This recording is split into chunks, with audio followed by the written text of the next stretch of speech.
again. I winged it, but you had a plan. I'll play again and again and never learn a thing about my soul. Is just a bio, dates and titles that anyone could buy. If you just know the right guy. When the pain is sticking deep down, you're looking for the pie. Slow down, living in a passing car, forgetting on which side to drive. We're burning up the regular roads. The kids can't go, the kids can't drive anymore.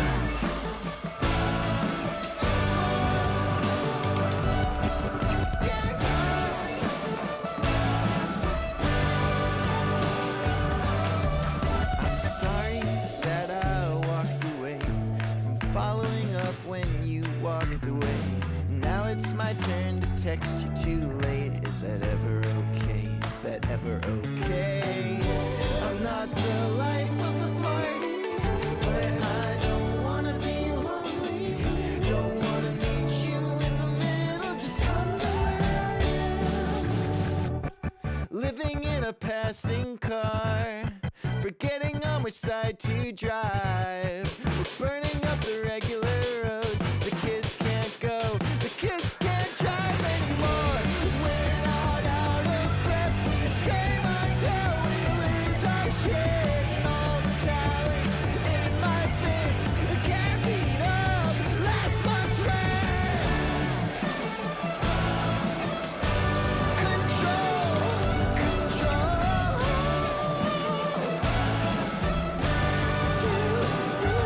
You know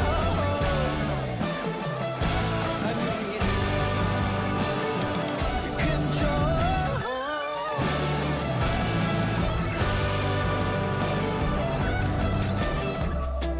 Living in a passing car, forgetting on which side to drive. I'm burning up the regular roads. I just can't go, I just can't drive anymore.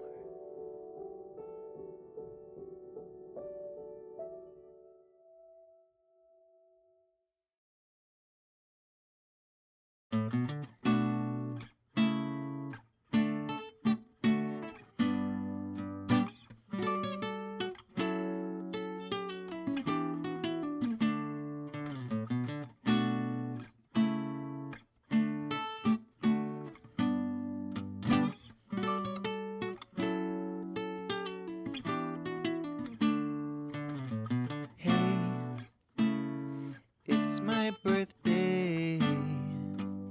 I cannot be afraid of my birthday. Hey, it's my birthday. I cannot be afraid of my birthday. I turned 21. I felt pretty old when I turned 29. I felt really old. Then I turned 34. Yeah, it made me feel old. Now I'm some other number and I just don't wanna know. Hey, it's my birthday.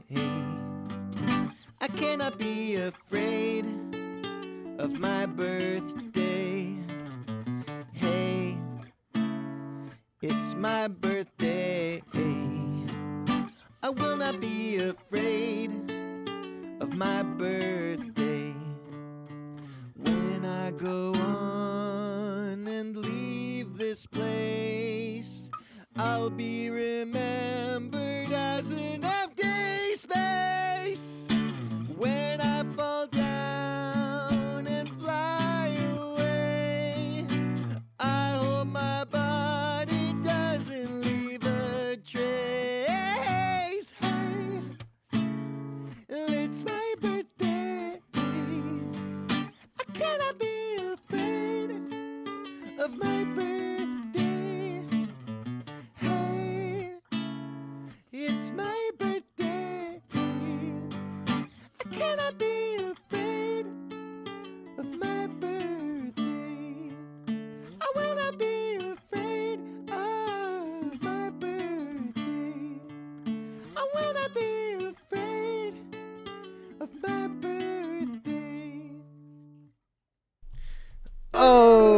Hello, likers and watchers. What's going on? We're here to perform for you today a wonderful stream of practicing. Oh, geez, and it's that post-Thanksgiving low. I mean, you had Thanksgiving, you had Black Friday, the two best days of the year, and now it's just regular Saturday. I feel this incredible dark cloud, dark sadness in the air that Thanksgiving has passed, and we'll have to wait a whole other year to eat like effortful meal again. What did we eat? I don't even remember. It's been so long. We had sushi-ritos. We had sweet potatoes with marshmallows on top. And we had a weird drink that we made that had apple in it. And we also had pumpkin pie from Providence Vegan Deli. Okay, I don't remember any of that. Thanksgiving, more like forgetting. So, welcome to Mango Nut, John, and Max, and to everyone who's watching who's not in the chat. Welcome, welcome. This show is becoming sort of a funeral for me each week. It's the death of the week. I mean, I don't like it. There's nothing I like more than the week. And this is the end of the week. I mean, there's so much to be sad about this week for how the week was. I mean, Thanksgiving's over. Yeah. Yeah. So here's to tears. Let's cry and remember the week. Monday, Tuesday, Wednesday, Thursday, Friday, Saturday. That's today. Sunday is not like even a day of the week. It's really the heel of a week. Yeah. If you think about a loaf of bread. In the Christian theology, it's the day where, like, God didn't do anything. So it's not even a day. Like, nothing worked. Welcome. It's more of a void. It's the avoid day. Welcome to Karma Stick and to Dr. Davenport. Mm-hmm. Dr. Davenport, 78. Yeah, Hanukkah's so late this year. I was sad on January 1st, 2024 because I knew Hanukkah was going to be so late this year. You've been sad all year about it. Yeah. Every day we wake up and she's got her bed across the room. I got mine, and we have the fence between us and the gun. Leave space for God. Yeah. God, guns, and no sex. Don't do it. So we are violently separate, and the first thing I think about each day is like, when's the next holiday? I need a reason to get out of here. Yep. So it's always looking at calendars for holidays, and he's celebrating, the ones that nobody's really into, like Tuna Tuesday. He's like, it's a holiday, it counts. Yeah, that's my hump day. Getting into a tuna costume, and I'm like, yeah, I mean, you gotta have a reason to be excited about Tuesday because there ain't anything else going on. Wow. Anyway, so welcome to Dr. Pickles 81, and we're all here basically to watch and like the stream. So I just want to welcome you all to watching and liking. Yeah. So today, Jessica's gonna leave at noon, halfway through. So we gotta just pick on Jessica, or pick with Jessica for the whole first hour.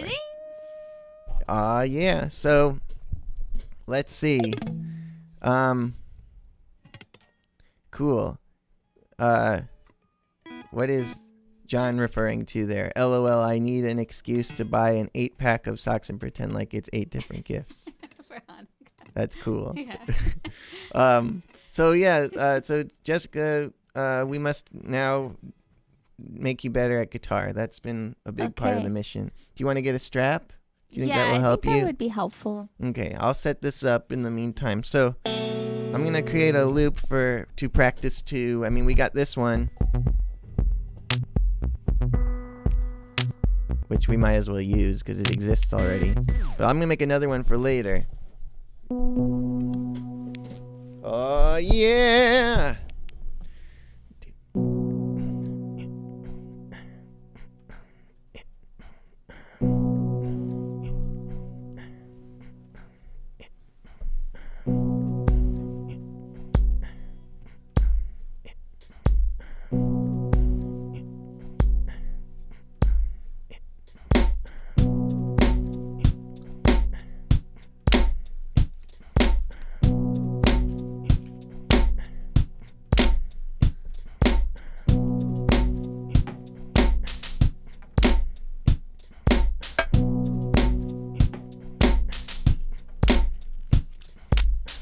Let's see, is that a good enough loop? Add maybe a chord.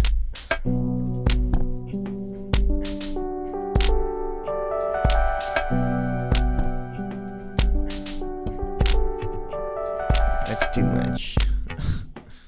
Come on, guys. Do a good job or else it'll be a bad job.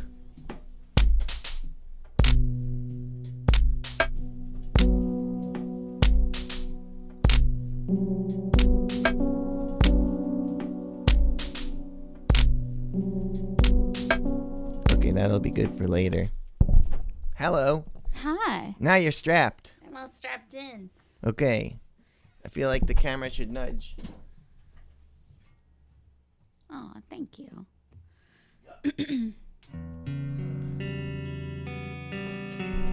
All right, folks, let's get practicing. Welcome cool to chord. Rogoshin. Good to see you keeping up with the sessions. Hell yeah. All right, so today I wanted to start with a warm-up. We're just gonna go like this. Picking one note. It's D on the G string.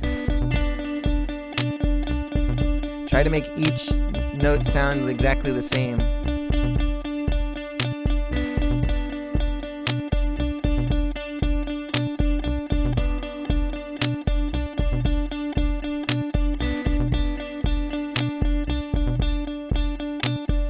Okay, now do accents every 3.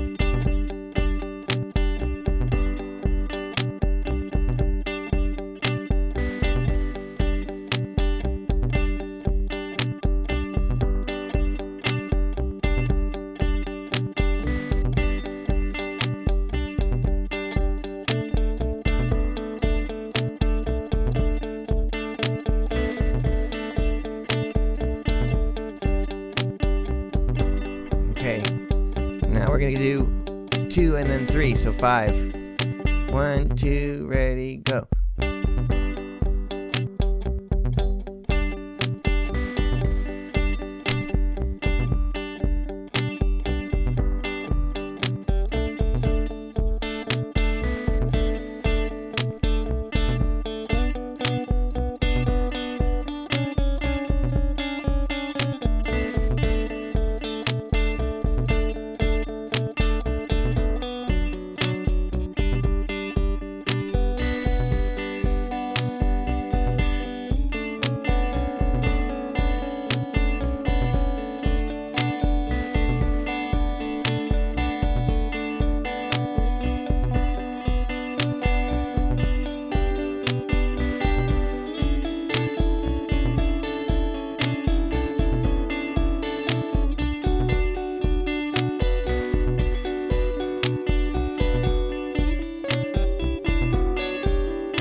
Jumping at 3 and 5, not easy.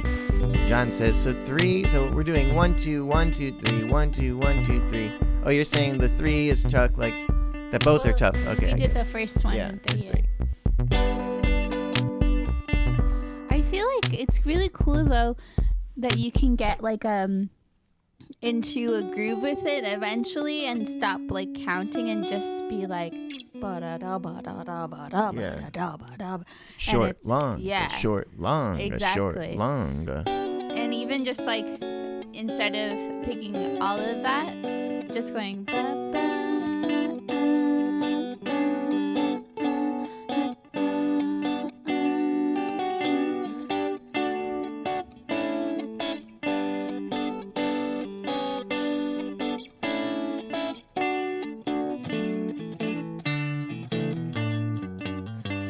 always feel like that's been like my trick whenever I'm playing an odd meter is like just get as quickly as I can to the place where I can feel it and stop counting. And I thought that was cheating at first. Well, it depends on the music. Yeah. If it's the kind of thing where you have to keep really careful track because the meter's changing a lot, then, Right. you know. It's different. But yes, in this Yeah. case, feeling is the way.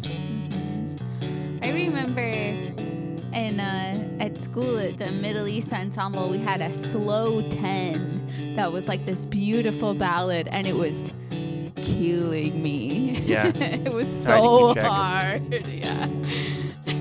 Yes, that is very hard to keep track of. Yeah. Let's try doing 4 sets of 5 Mm-hmm. and then 4 sets of 3 so that you have to Ooh. pay attention. Okay. So it's gonna be like 1 2 1 2 3 2 2 1 2 3 3 2 1 2 3 4 2 1 2. All right.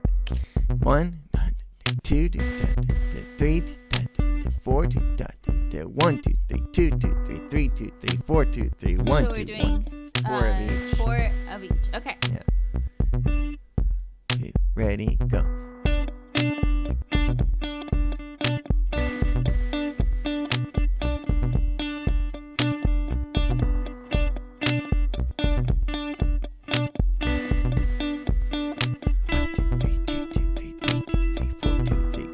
Taki taka taki taka taki taka taki taki taki taki taki tak taki tak taki tak taki tak taki taki taki taki taki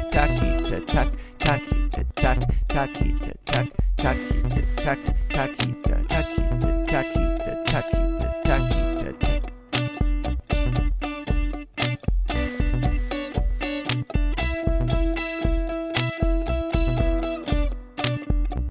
These are Cave and Canary guitars. They're very cool. Oops. Too hard. Mine is a 7-string. And Jessica's is a 6-string.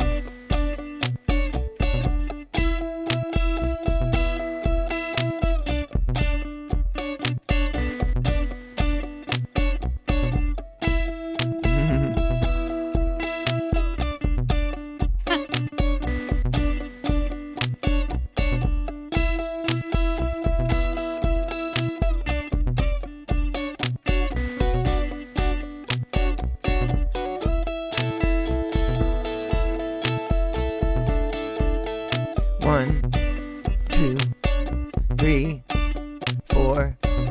1, 2, 3, 4. 1, 2, 3, 4. 1, 2, 3, 4.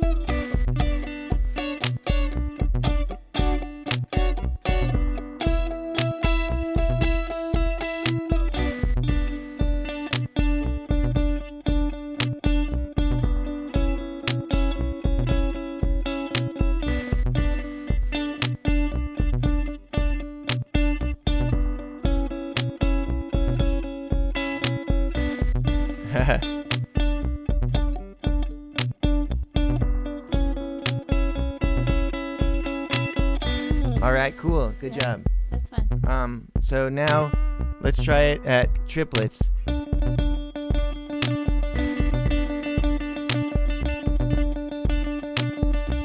just do triplets for a while.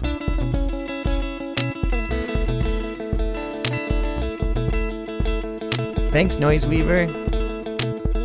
Noise Weaver says, this is a great way to get someone involved and interested in practicing and playing.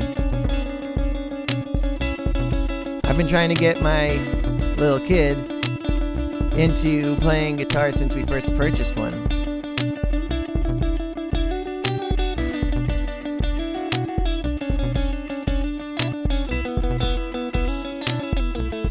That's a good idea. We really like loopers.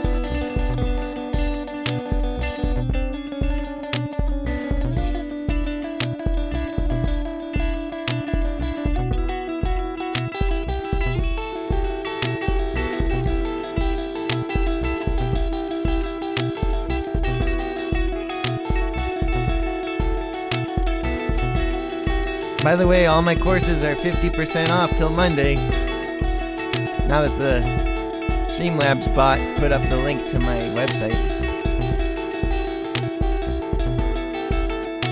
If you just type in the code Ben Levin Friday at checkout, it'll be 50% off for any course. Okay, cool.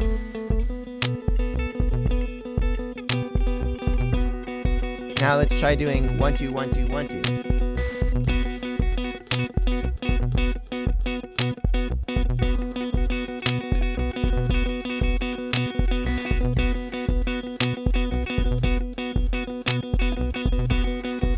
Alternating, just regular.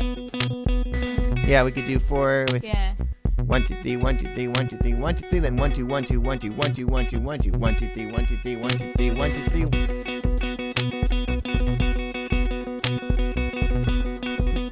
Yes, John. Even Gatrongus.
Okay, good. Cool.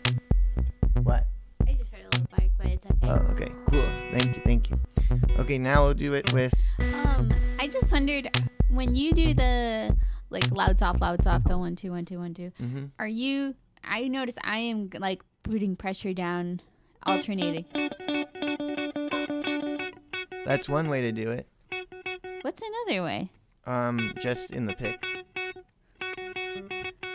Well, it's so much harder. So it's like. It's the down, down, down, down, down, down. Okay, I'm gonna go check out the doggy time. Okay, Sri Harsh is asking us to play Playing God by Polyphia. I don't know how to play it, but I'll play their biggest influence.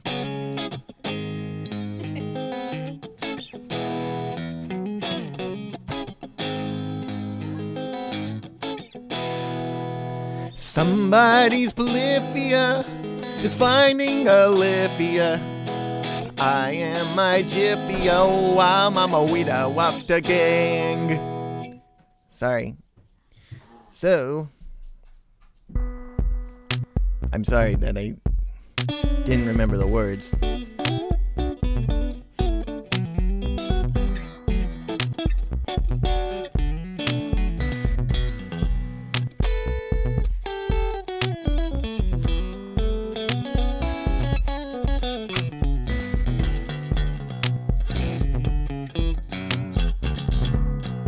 I got to play a show with Polyphia this year. I played at Hellfest in France, and Polyphia was one of the headliners, and it was very cool to see them live.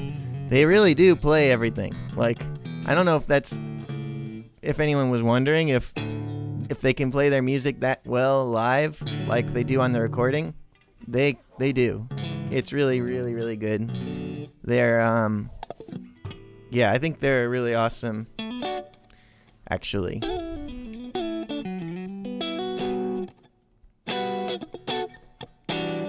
Jessica's helping the dogs. But then when she's done, we will move on to the next phase of things. Well, yeah, if you have a hard time singing "Say It Ain't So" as high as it should be, you should try it on 7 string, because you can go.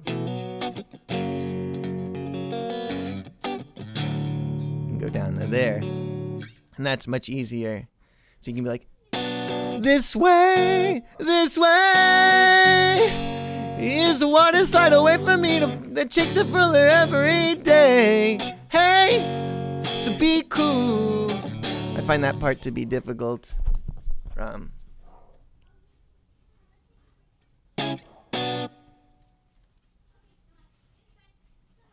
Everything okay? He's just playing too hard. Oh, he's playing too hard. Yeah. We got doggy times. Hello. Come on, let's go upstairs. You gotta play nice. You gotta be normal. It's the part of the show where we are good parents and we take care of our dogs. All right. But yeah, if you've ever had hard time singing that high part in Say It Ain't So, which I'm sure we all have a hard time with. Everyone has the same problems in life, and they're all just the ones I have.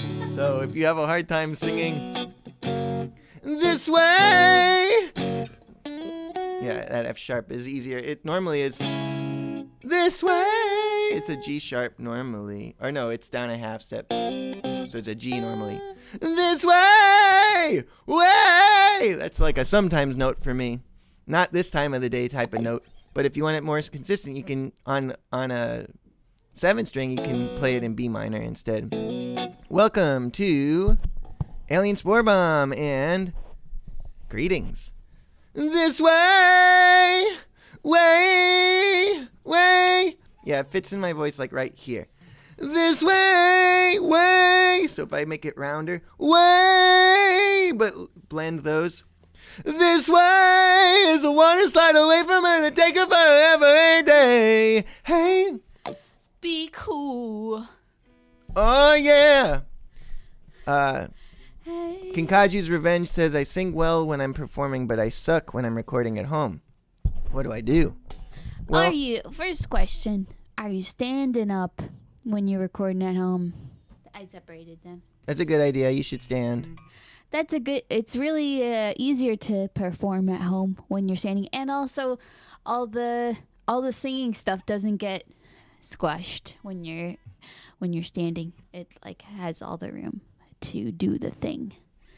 Yes, and another thing to do is to turn on footage of trains or something to look at. So you can go over to YouTube and you can type in POV train footage, or just POV train would probably work. And you just play something like this while you're singing, so you're not as in your head and not as like, nitpicky. So you can just be like, this way is a water slide away from her that takes her further every day. Hey, so be cool. Yeah, so you're just like watching that. Yeah.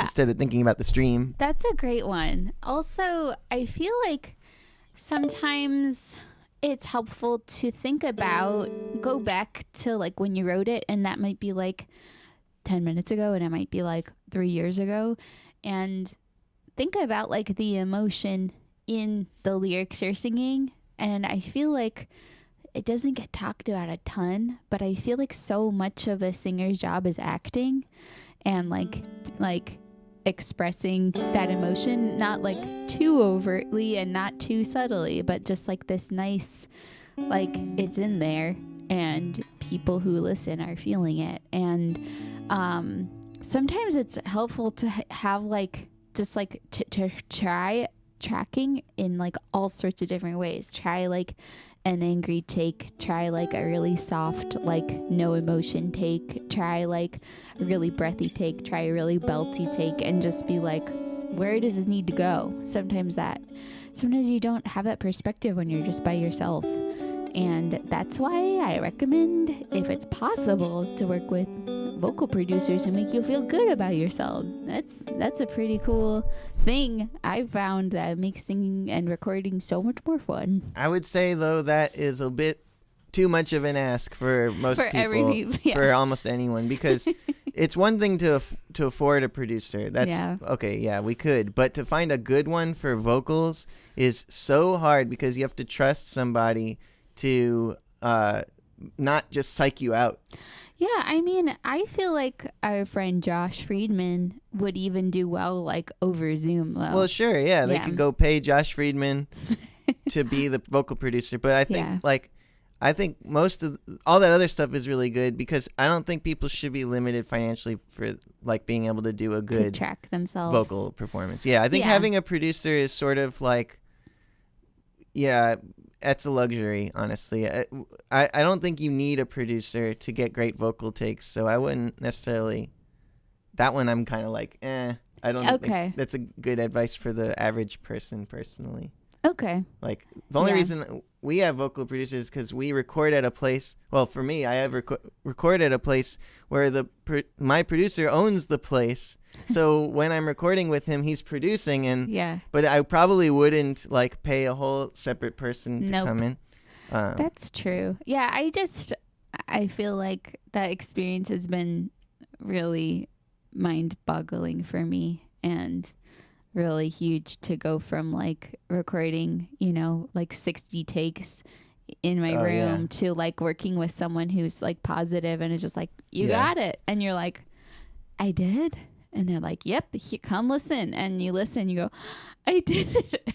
Yeah. Oh, I But- didn't know I did it. I think the message that comes from that is valuable. Like the type of feedback they're giving you is usually big picture, and it has to do with the expression of the music, and it's less Yeah. on accuracy. Yep. I think as singers we really like obsess about pitch. I know I do. Mm-hmm. And really, like, you can fix pitch almost every time without anyone noticing. But it's the tone and it's the feeling and the emotion that you can't really fix or change. So when you have a good vocal producer, they tend to emphasize things besides like your pitch, and they would never be like, you're not, that one wasn't very good, let's try another one. Like, they shouldn't be that way, at least. Yeah. And the thing too is like, yeah, I've definitely worked with a bunch of people who just don't have that, like, that really amazing stars aligning combo of being good engineers and producers that make you feel good about yourself. And it just, it's made a big difference for me, but also a lot of other stuff has before that. Yeah. So you don't need it. Let's review that other stuff. So 'Kay. what was it again? Stand up. Standing up, being hydrated, Yeah. not having a ton of dairy, or like heavy Being mindful creamy. of how your diet affects your singing. That's Yep. a big thing for recording, definitely. And that includes coffee and not like drinking a bunch of coffee. And then trying a bunch of different things. Like, even if you wanted to like write down like a list of emotions and just like go through and be like, okay, I'm going to try this kind of take. Try I'm gonna doing try this kind of- caricatures of the emotion. Exactly. So- Be playful with your voice. That's a good way to also hear it fresh. Mm-hmm. Another thing that's very practical is just monitoring with one headphone off, so you hear what your Yes. voice sounds like in the room. That's Such helpful. a good one. Another thing that's helpful for because the original question, for anyone who's like lost the thread here or just joined us, the original question is, how do I sing well live in front of people, but I don't sing that well when I'm recording myself.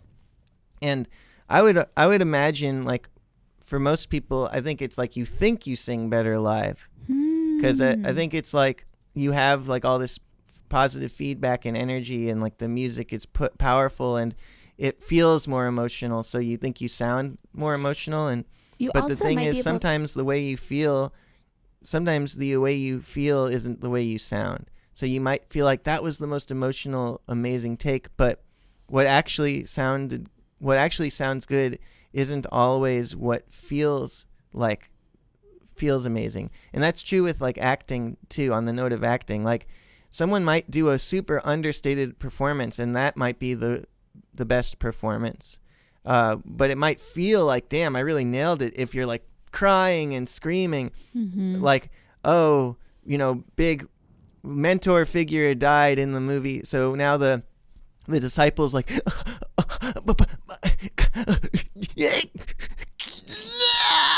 and that might feel like, wow, I really went all the way and I went in. Yeah. But sometimes just like looking deeply down like this is more reflective of how, like, more actually gives off the feeling in the moment is just somebody looking like overwhelmed to the point of silence and maybe shock, rather than immediately having access to your crying and immediately having access to processing it.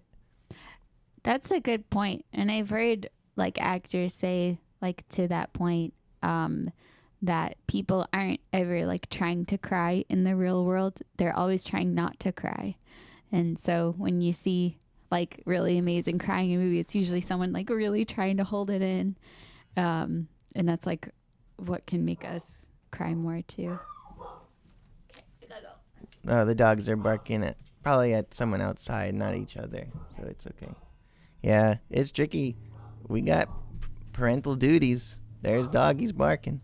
So yeah, another question here we got was from Nate's Art, who says, first before Nate's Art, Dr. Davenport says, Ben and Jessica, what the heck is the larynx and how do I open it? So usually there is a lot of talk about the larynx with vocal instruction. It's this little bump right here. And it's not about opening it or closing it. It goes up and down. So it's not an open close thing. It's an up and down thing.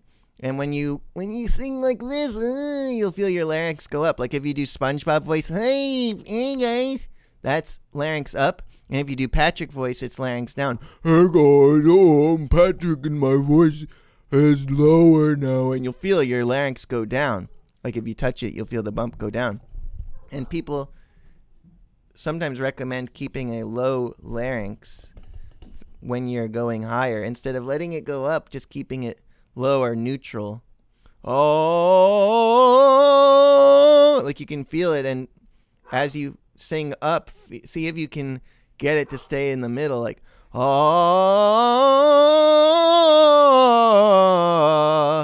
that was in the middle. Oh. And I think by it being in the middle, it means you're using other mechanisms besides like pushing up and like straining to get higher. Like you're using resonance, nasal resonance. Like if you hum with an N sound and go up, it's like this kind of elastic band feeling. Versus if you do the same notes with an oh, you might have to get kind of loud to get up there, but with the N, you don't have to get as loud. Yeah, you have to push harder to get up there with the low larynx. Everything okay? Yeah. Cool. Yeah, so the N sound is a good example of nasal, and when you're getting really high in your pitch and you're using nasal, the larynx doesn't have to go up. So yeah, that's what you're usually talking about with the larynx. It's just larynx control.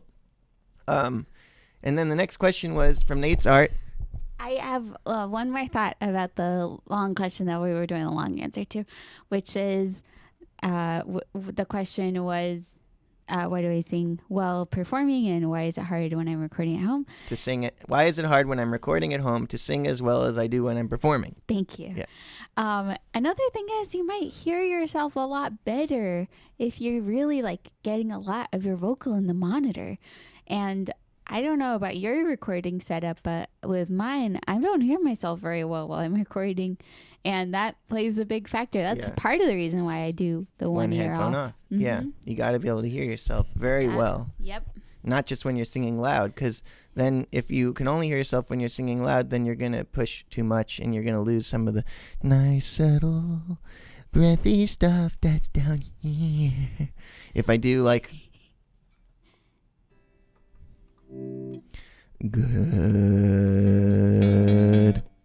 Good morning. Thank you for waking up. I'm glad you're giving life a chance, even though it's really tough. Accessing those tones is hard if you can't hear yourself, because if you can't hear yourself, you'll probably be like, good morning. Good morning. Thank you for waking up. It's a whole different tone. Okay. So the question from Nate's art is, what do you recommend for a keys player who struggles with technique and practice? So technique and practice is a big part of what we do over here because this is practice time. Woohoo! What you want to do is think about your playing, and when you're learning a passage or anything that has to do with technique or playing technically, think about your playing in 3 steps.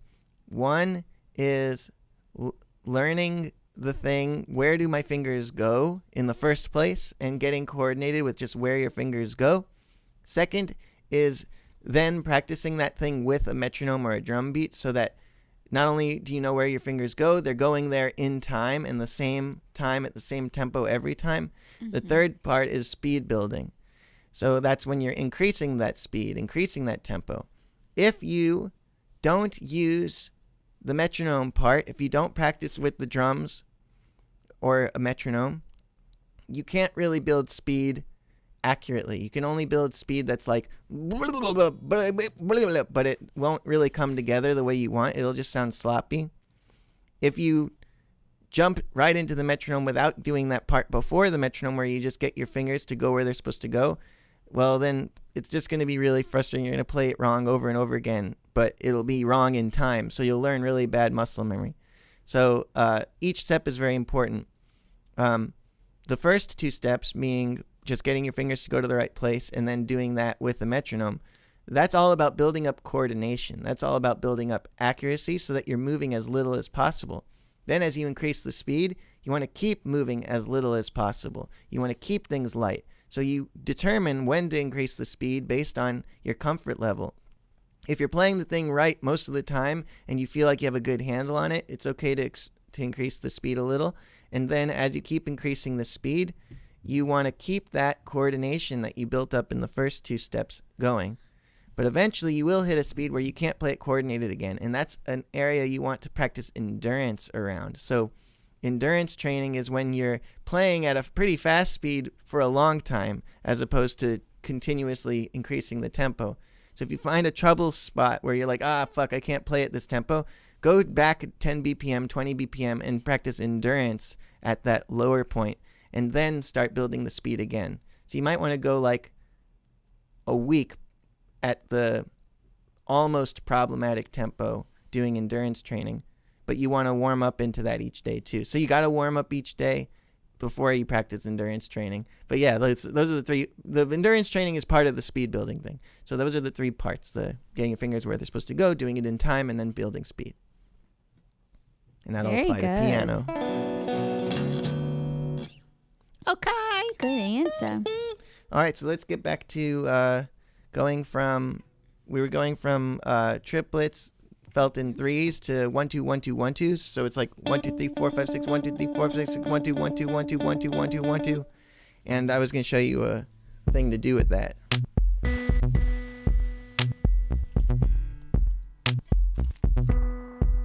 You're welcome, Nate's art.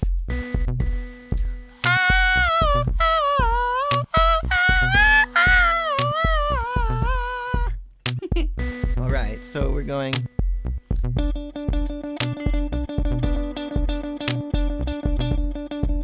I will do 4 of these.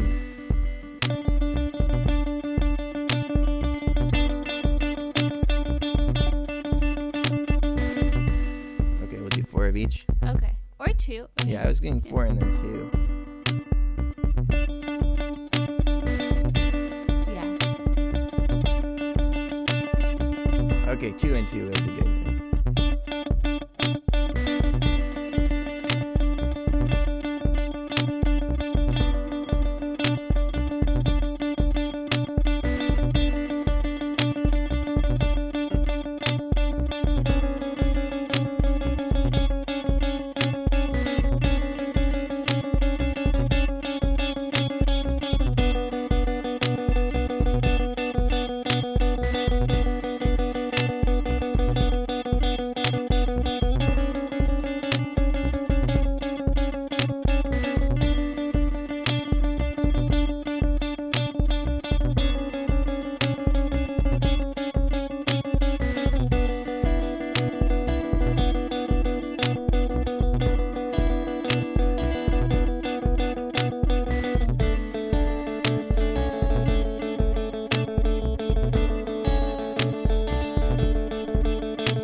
let's do.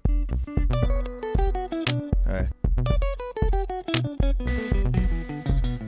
Alright, we'll do. That'll be good.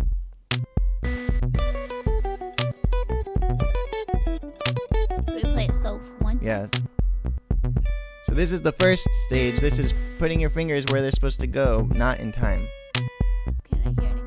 It's and then so it's 1 2 3 4 5 6 1 2 3 4 5 6 1 2 1 2 1 2. Okay, so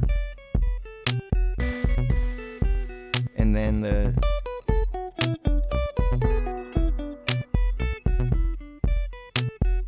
yeah,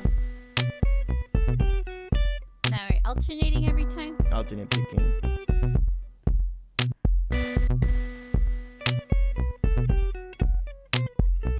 Yay, this is the challenge. Okay. So now we have to slow it down so that you can get the coordination chunk. So da da da da da da.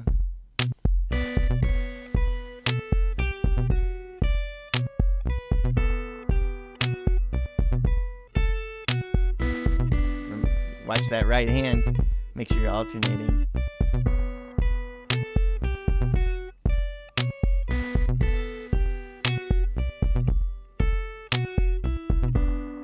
Do we do both of them twice?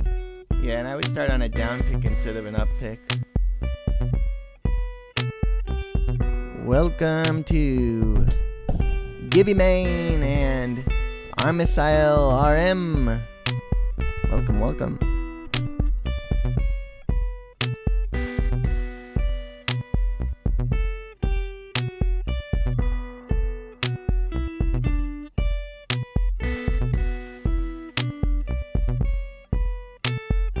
This is good alternate picking practice for Jessica, who mostly does a mix of hybrid picking and down picking and economy picking, but hasn't done a lot of alternate picking. What's economy picking? It's when you do a down pick on every string, no matter what, to start it.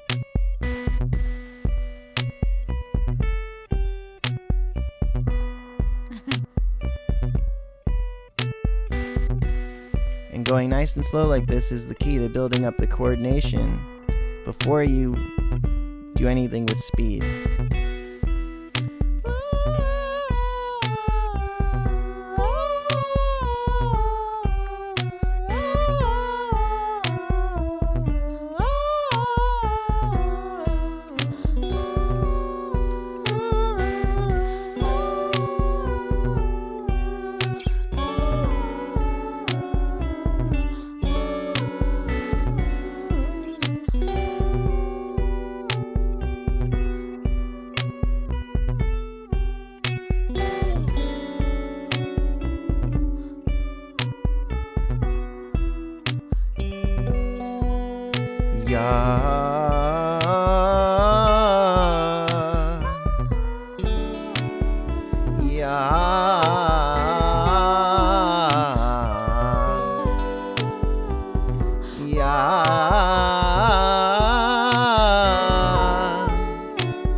Welcome, Brian Jr.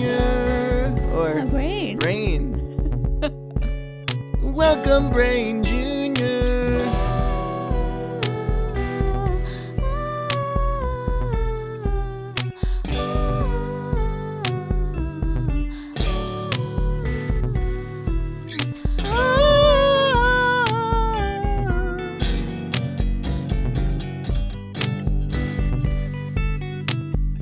Alright, so the alternating's not Not there yet.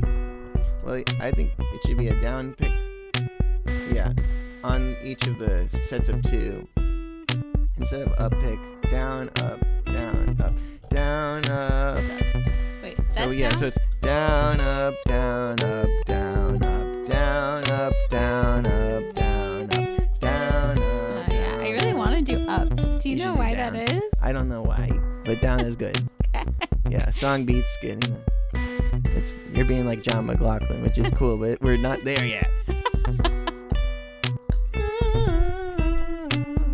That's a deep cut.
You were taken from me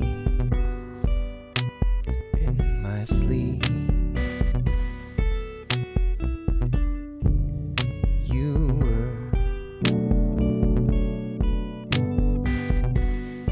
were taken from me in my sleep.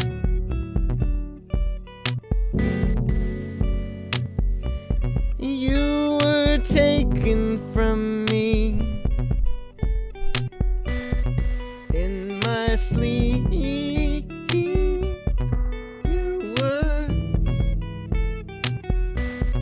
You were taken from me. I was asleep. I was asleep. You were taken from me in my sleep. You were taken from me. I was asleep.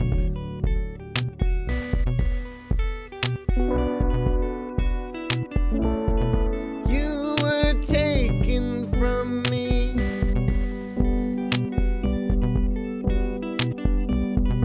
in my sleep.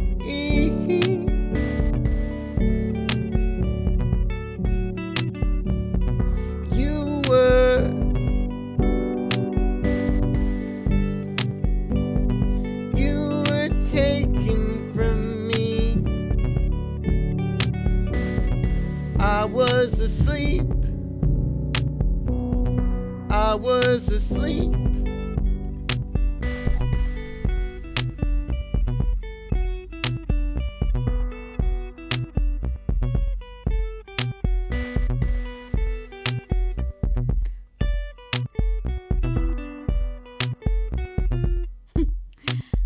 Down picks.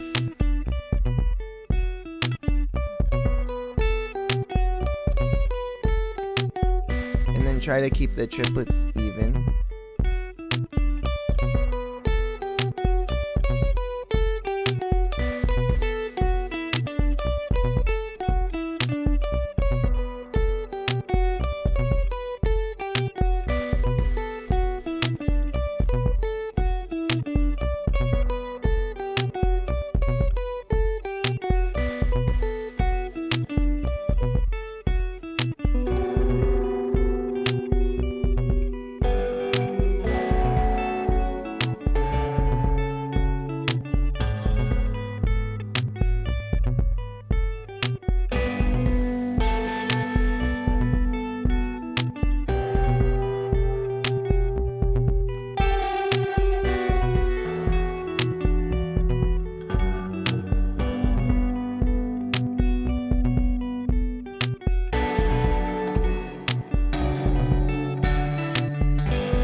almost time for Jessica to go. I was thinking, maybe we could play one of my songs before I go, because I got a show tonight. All right, let's do it. I got a show in Medford, Massachusetts at Deep Cuts. If you live nearby and you want to come, it's at 8. Welcome to Rogi Pierogi. Yeah, Cool. Do you want to do the new one? sure. Which one? This one. Yeah. Okay. Okay, so this is a Justice Cow song called, Waking Up. and she's playing tonight in Massachusetts, Medford. in Medford. Now, I think our vocals are a lot louder than our guitars. Okay, I'll sing back here. Cool. Ooh. Do you want me to scoot you back? Or? Oh, like that? That much? Think- Okay. Well, no, maybe What's not. this? You're sounding... Yeah, probably could go in more. Sorry. Okay. It's Yeah. okay.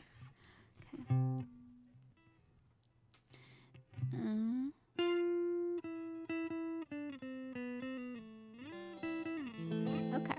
Cool. I think I'll do like this sound. Do you want to start together? Okay, sure. Okay. 1, 2, 3, 4.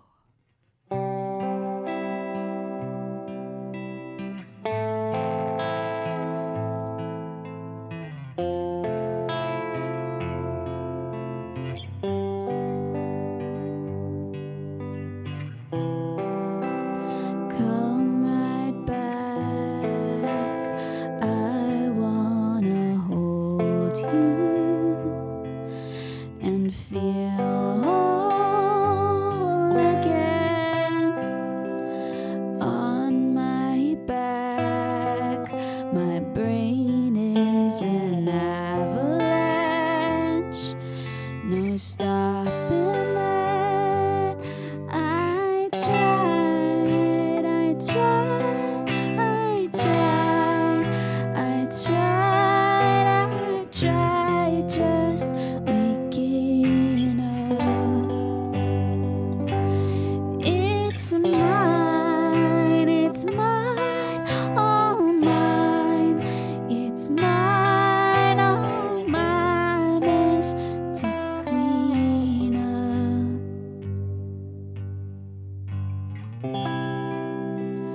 I'll be back here in the waking world. Just hold your horses. Let all ambition dissolve. It's too late to start. I tried, I tried, I tried, I tried, I tried just waking up. It's mine, all mine. It's mine, all mine. Mess to clean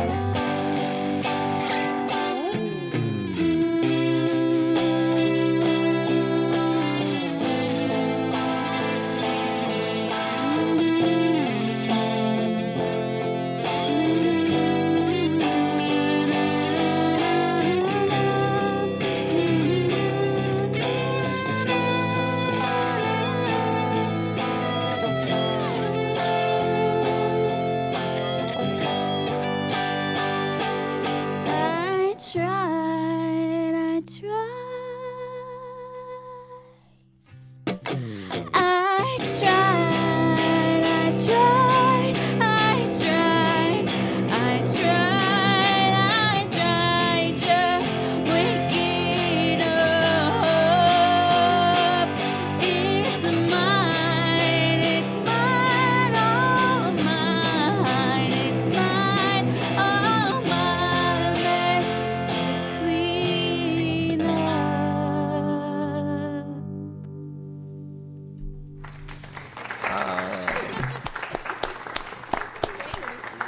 Great job. Okay, we gotta unplug you. Okay, I gotta go. Go We're to the show. Unplugging Jessica now. Jessica, everybody.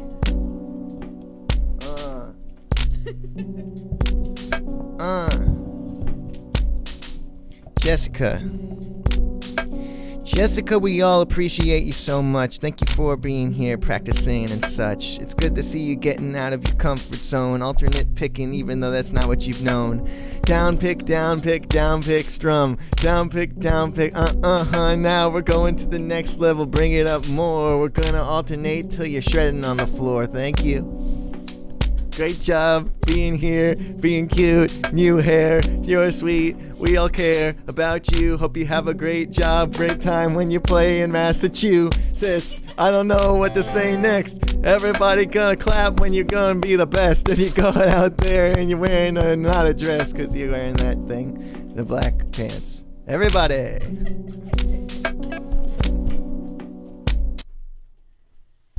Cool, well. Jessica is leaving, but something else is coming, which is season 1 of Sweetie Cutie Universe. I've been talking about this painfully often, annoyingly often, and I'm finally ready to continue talking about it. I'm putting out 15 episode Sweetie Cutie series, and the first episode just dropped on Sweetie Cutie Universe on YouTube. So we're gonna just go. Can you go there now and watch it, please? Give it some juice. Get it juiced up. I'll show you where it is. It needs your juice. It's not the kind of thing that the algorithms are tuned to enjoy. I'm the guy who showed you POV Train. You gotta trust me. Sweetie Cutie Universe. So yeah, it should have just come out. There it is, episode 1 of season 1. It's a 15-part season, and this is it. The Wind is Beautiful, season 1, episode 1. Please, Sweetie Cutie Universe, The Wind is Beautiful. At least watch it. So, I don't want to die. Thank you so much. Yeah, it's finally here. Yeah. And what else? Then also another piece of news is if you've ever wanted to take one of my courses, I don't do a lot of sales because I like to make more money. But it's, as they say, the Black Friday is always weekend. And yeah, if you type in Ben Levin Friday at benlevinmusicschool.com, you get a 50% off my courses. And it's like I'm throwing them away. It's just a reckless sale. I'm a reckless guy. I'm a reckless businessman. That's part of why I have 2 chairs. When is the sale over? The sale's over on Monday. Yeah, Jessica asked, so she didn't even know. Tim says, seems cool. And also, I was too late to say that song was beautiful. Thank you, Tim. I'll tell Jessica. She said, Tim said the song was beautiful. Thanks, Tim. Great jobby. Cool. All right, so that was what I needed to say. That was what I needed to do. I'm very excited that the new Sweetie Cuties are coming out. I've never made something that far in advance and waited that long in the last, many years. I've been just posting everything as soon as it's done. And it is psychologically challenging to just sit on it. Yeah, the new course is going fine. It's going fine. I think I burnt myself out on writing it, so I'm waiting till the next time I want to write it again, or work on it again to get it going. But in the meantime, this month of December, I'm going to make 4 YouTube videos, and then those will come out through the year. But that's the next. The thing is, I'm making all my stuff in batches in advance now. That's what I'm saying. And that's really different from the way I used to work. So that's some of my news. And we're at the halfway mark, and now that we're losing Jessica, the practicing is going to be very different. It's going to be just a lot of chatting with you guys and getting your questions and ideas, and I'll help you strategize to practice. Of course, I have lots to work on myself, but I think it'd be fun to continue asking you if you have any things that you've been working on or that you would like to ask about. But in the meantime, I'm going to practice something that I've been wanting to get better at, which is improvised singing.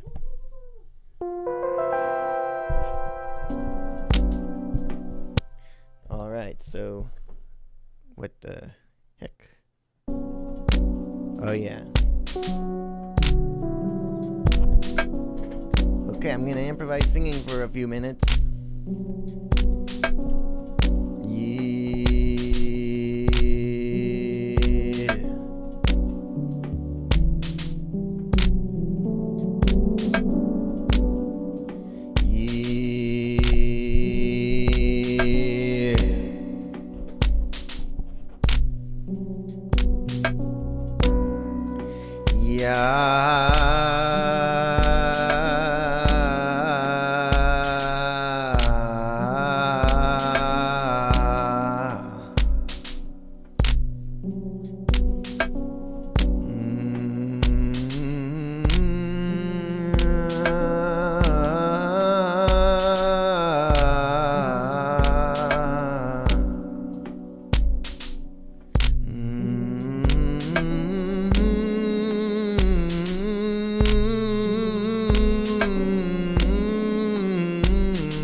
Telling lies, telling secrets to the ground.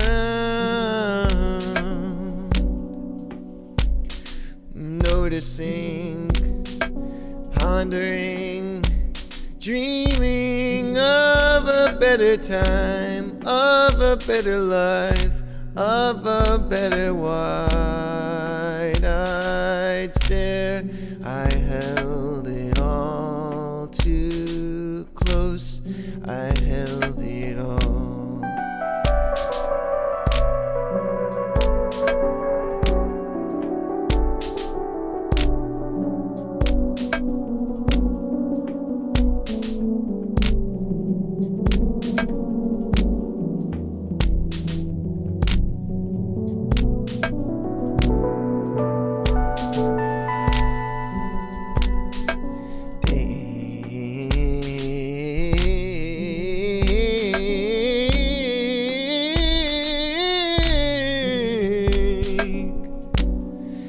My skin, take my hair, release me of my body.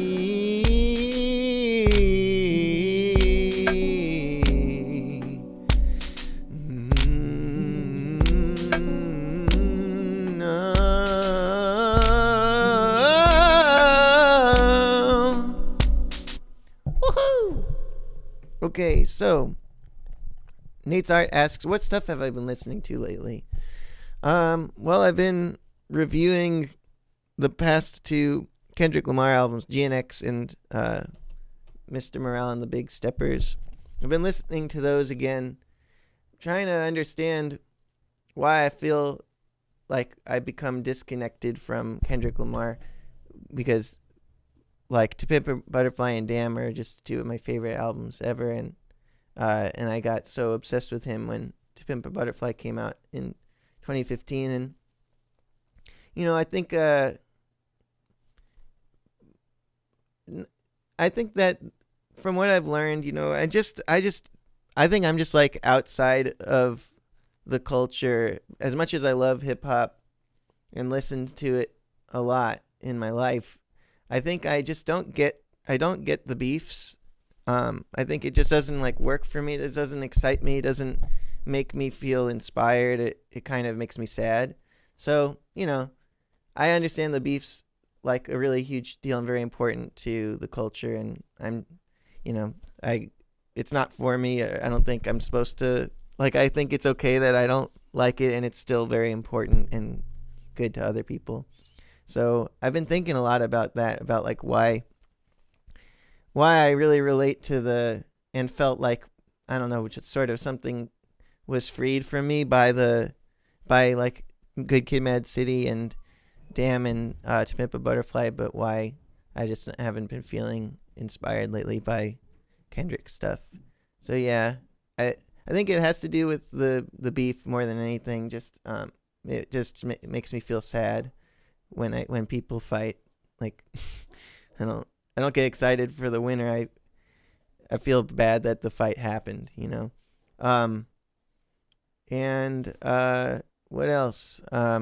But I have been listening to that music, and it's obviously great music. But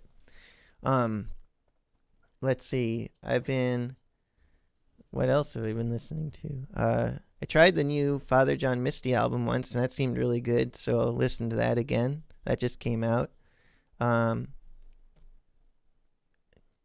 been listening to my own music a lot because I'm like editing some stuff. The new Foxing album is really good. So that's some stuff. All right. Tim asks if my course covers writing. Yeah, my course called Getting Songs Done is all about songwriting. And Tim is asking if I was thinking about scales while I was singing there. I'm thinking a bit about, like raising the seventh. I'm thinking about modes. I've been practicing a lot using the like Indian sargam system, which is like sa re ga ma pa da ni sa sa ni da pa ma ga re sa instead of do re me fa so la te do do te la so fa me re do. And I've been just really enjoying singing using the sargam. It's just something I've been doing every day, and it's been feeling really good. And I think because the Indian music I've heard, I kind of am doing like an impression of it or something. Like I'm just not an expert on it, but it's just been something that I've been like starting to integrate into my practice more and like explore. So I'm not qualified to teach it or anything. At least like I can use it to learn other concepts, but I'm not really qualified to teach Indian music or anything.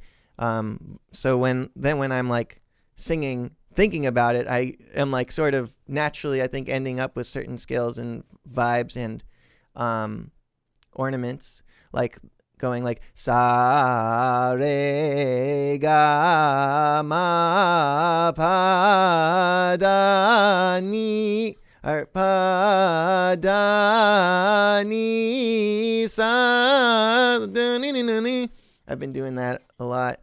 I think that's just because in my impression of Indian music, that's happening a lot. So I think the two are like connecting. So I am thinking about, raising the sixth, lowering the sixth. This track here, it has the flat six in it. So it'd be like da pa sa re ga ma pa da. That's the flat six. But I've been singing Dorian sometimes, sa re ga ma pa da. And that's been clashing with the track, but I'm experimenting with that.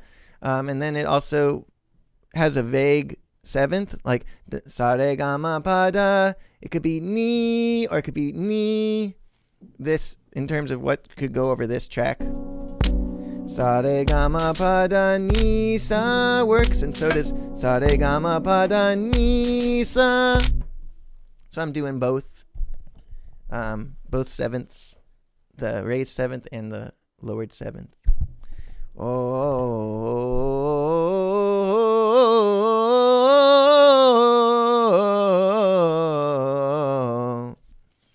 all right. Yeah, so feel free to throw in any questions or requests or anything like that as we go. I'm going to practice now some guitar and singing. Oh, gotta press my buttons.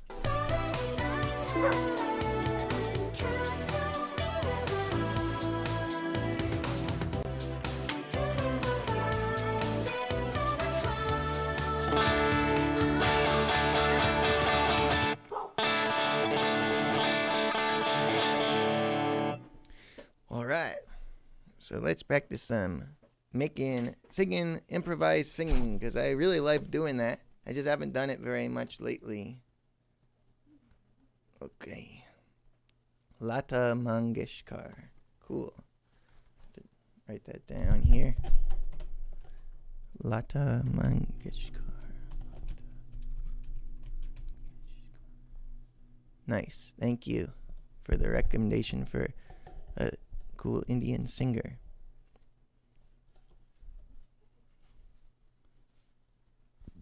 Thank you. Okay, I put that in my title thing. All right.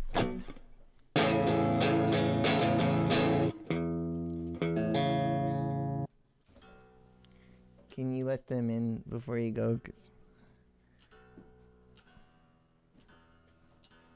we were babysitting a doggy, so we got double doggy right now. And that makes things a little more complicated.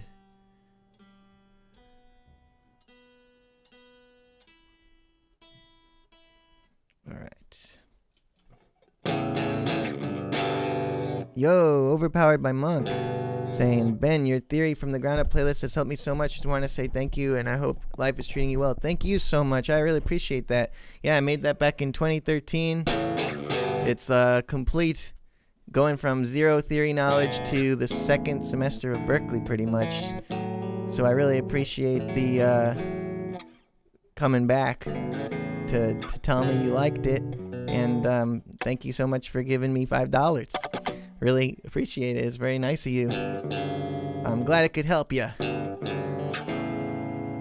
And Gaby Baby saying, do you have a preference between weighted or non-weighted keys? I think it's easier for me to play rhythmically accurate with weighted keys, but it's just because I'm used to it.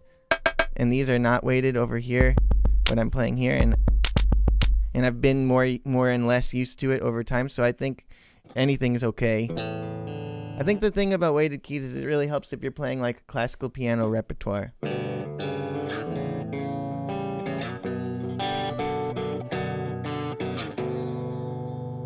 All right, so I'm going to improvise some singing. Well, I really appreciate you, says Overpowered Monk. I've only been watching your videos recently, so I'm not coming back, so to speak. I'm fresh in this business. All right. Well, welcome, Overpowered Monk. You're always allowed to come in anytime. I hope you like the videos I made this year, 'cause I made a lot. I made like 25 nice videos for 25 weeks in a row. This year and next year I'm gonna aim to make like 24 videos, but release them less frequently, like two a month. It'll be really cool. It will be really cool.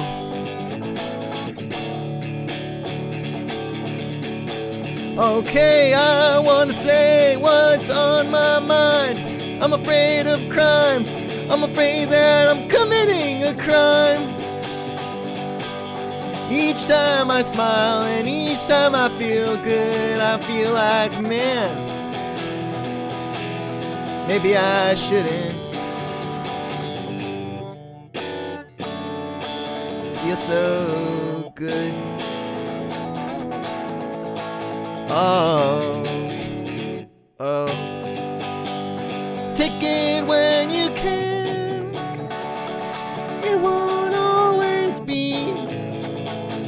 Gotta let yourself feel the way you're gonna feel.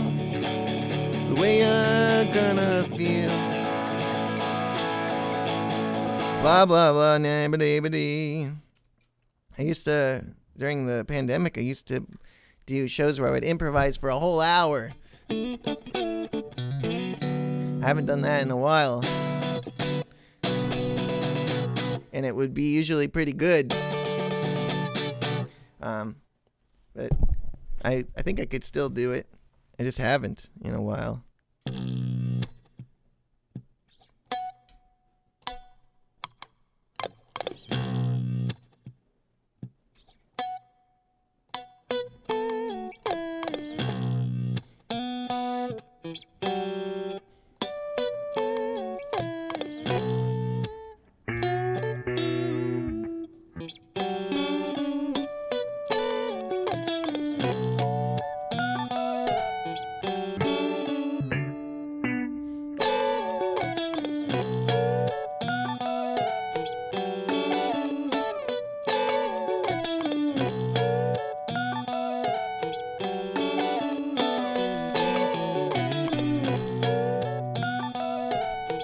Welcome to G Vibes. Welcome, welcome. Thank you so much.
All right. See you later, Jessica.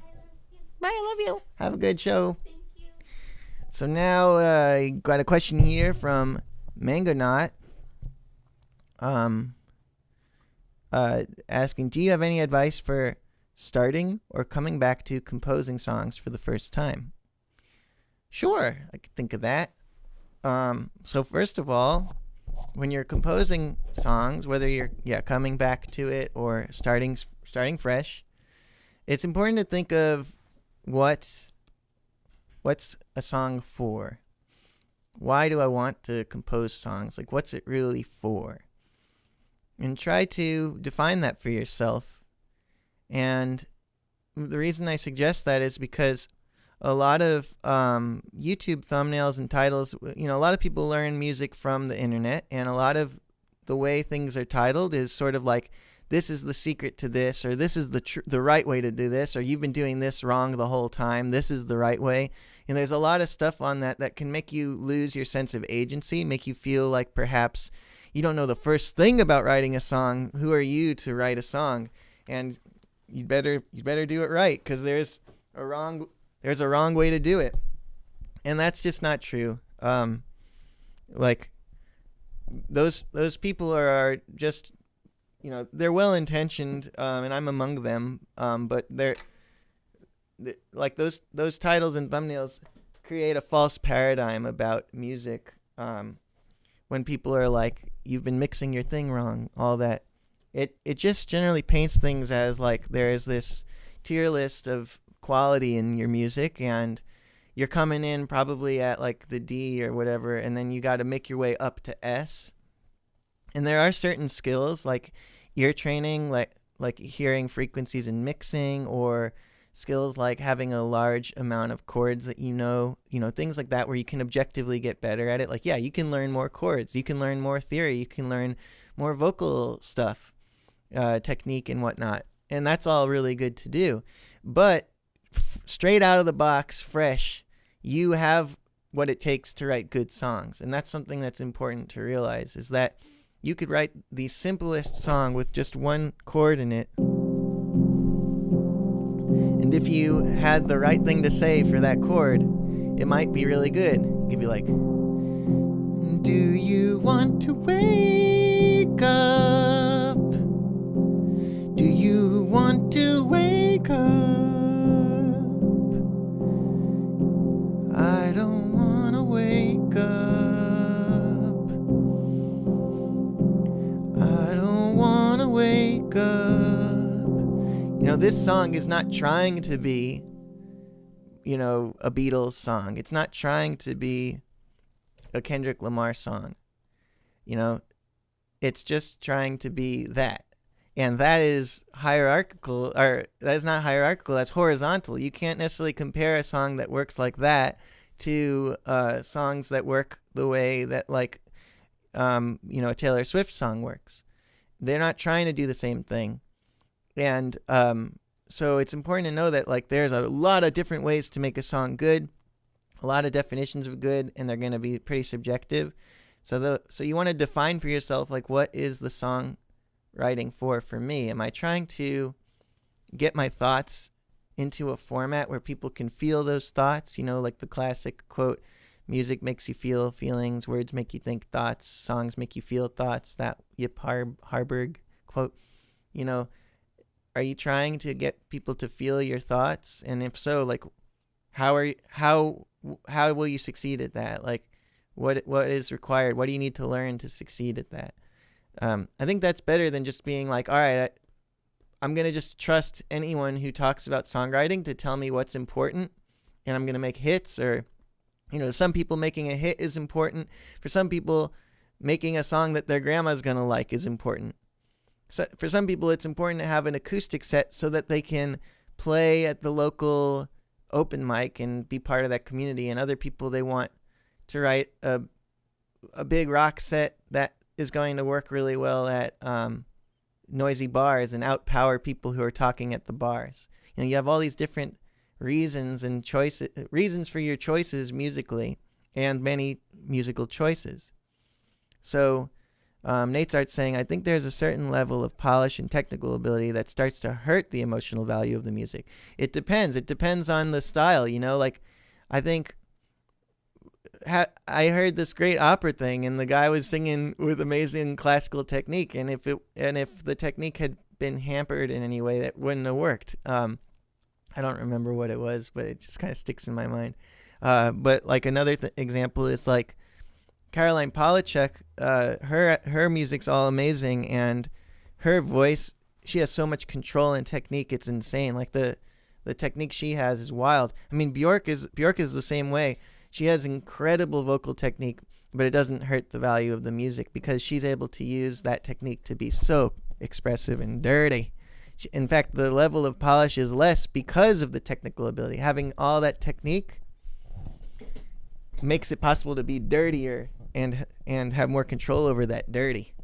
Just like metal screamers who are really, really versatile, they can scream in a whole lot of ways in a whole lot of moments. I think songwriting is kind of a sacred, beautiful, personal thing that, just like everything else in music, has been co-opted into becoming a product and turned into like something people do for personal and financial gain. As somebody who doesn't expect people to listen to my albums, I feel like I've kind of gotten free of this with my albums, but I'm very much not free of it in my YouTube work and even in my Sweetie Cutie stuff.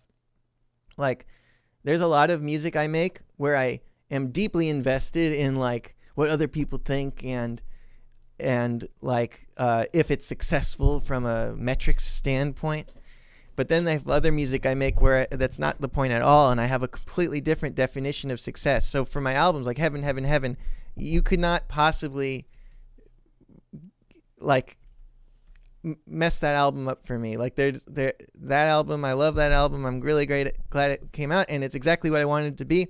And I don't think nearly as many people will hear my album Heaven, Heaven, Heaven as will see my Music Theory from the Ground Up series.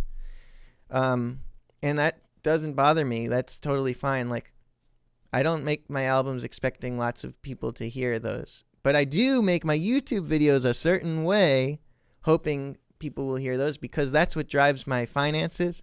So when you're writing songs, you don't have to be like that. You can be like how I am with Heaven, Heaven, Heaven, where it's for you. Let something else drive your finances, you know. I find it regretful that I kind of wish that I had sources of income outside of my art more, you know. Yeah, so Gaby Baby's mentioning Esperanza Spalding and Napalm of Hiatus Coyote. I'm guessing that's the singer of Hiatus Coyote. I don't know their name, but Esperanza Spalding, has incredible technique, and that doesn't hinder her emotionally. Welcome to Mams. Hello. But yeah, sometimes the technical ability does hurt the emotional value when everything is about the technical ability. I think you're doing technique really well when people don't really think about it. When they're hearing you do something amazing, but are just feeling like the words or the feel or the vibe or the groove, and they're not necessarily thinking about it. But of course, there's exceptions to that, because there's great music that is built around thinking about the technique. So, you know, anything can be good. There's a lot of ways to do music well. I think we tend to focus a lot on, like, does my mix suck? Are my chords boring? Is my melody out of tune? Instead of thinking about, like, what are the million ways I could make this out of tune vocal better or work in what's the right performance for these lyrics, or there's all these like positives you could think of, like what are the many outfits this song could wear, instead of thinking like, fuck, I hope this song's not good. Just thinking like, I wonder how many different ways I could present this song and how many different ways it could feel. So feel free to throw any more questions my way if you've got any. I'll probably end the stream pretty soon, because I don't have much else to do with now that Jessica's gone. I was mostly going to help her with guitar stuff today. Personally, what I'm practicing my singing a lot. I'm practicing for a show I'm playing on December 11th, which is just going to be a solo show, and probably going to do just 7-string and voice, or acoustic guitar and voice. I'll play you a new song from that. That's a good way to practice.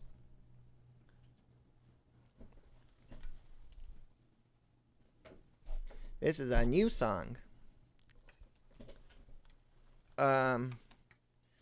Yeah. Haha, now G-Vibes is listening to Heaven, Heaven, Heaven. I tricked you. Now you're listening to Heaven, Heaven, Heaven. Ha ha ha.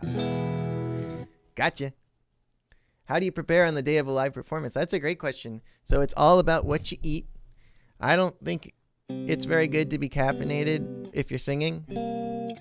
And you want to be very careful with caffeine no matter what you're doing when you're playing, because like I one time was playing in Seattle, and the venue was right next to a chocolate shop that had samples for all the different types of dark chocolate they had, and I just went through the shop and I ate every different kind of sample like a bastard, and I got so freaking caffeinated, and so like my bones were jumping out of my skin on the stage, and I just like couldn't play in time. I was just so fast. I was like so ahead of the beat, and that really is rough. But yeah, thinking a lot about just getting enough sleep, being hydrated, warming up in the morning but not too much, warming up a little bit throughout the day, getting, maybe doing a little bit of exercise so that your lungs are nice and warmed up. But just try not to overthink it, but like maybe eat after your set. Maybe you have a salad or something light that's not going to cause a lot of burps or tired or salt, not too much salt. And then after your set, eat. That's some of my advice for that. All right. So this is a new song. All I do is stay in a house and get in a car to go to a store and get back in a car to go back to a house and go to a car to get back to a store. But there is more to look forward to. Out here in the stillness,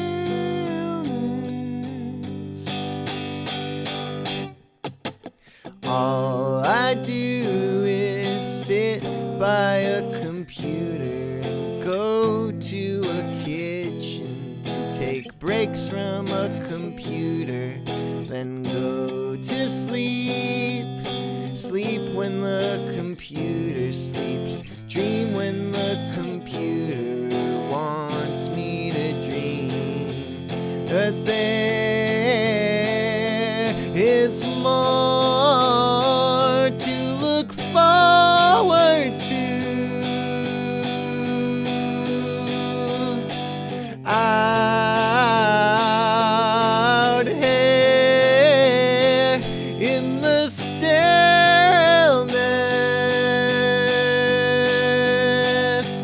where nothing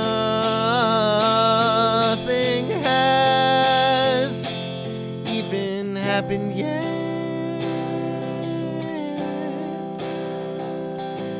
And all I do is wait for the other shoe to drop, crushing upon us the space between getting scanned by the doctor and waiting on results till next week. Oh, there is more to look forward to.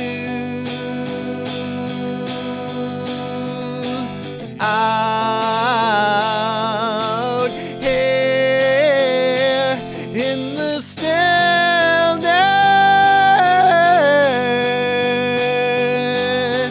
where nothing has even happened yet.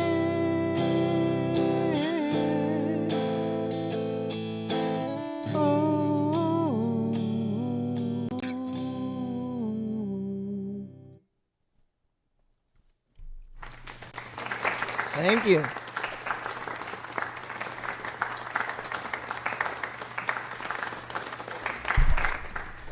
Thank you. Thanks, ma'ams. All right. Yep, that's one of my songs. Well, I guess I'll be going now. Thank you so much for coming today. I hope you have lots of fun music in your future. Thank you very much to Nate's Art for your kind words, and John for the clapping, and Timothy for the clapping, and Tim saying, love that. Thank you. And Picasso's Rec Space, thank you very much and welcome. Thank you. Thank you to G Vibes, and thank you to Mango Knot. I hope you had a fun time. I hope you got a great weekend coming up. Let's forget Thanksgiving. It's all Cyber Monday. All looking ahead to Cyber Monday, baby. Thank you, everybody. See you in the future. Bye, Gaby, baby. Goodbye. Oh, yeah. Ah, yeah. 1, 2, 3, 4, 5, 6, 7, 8.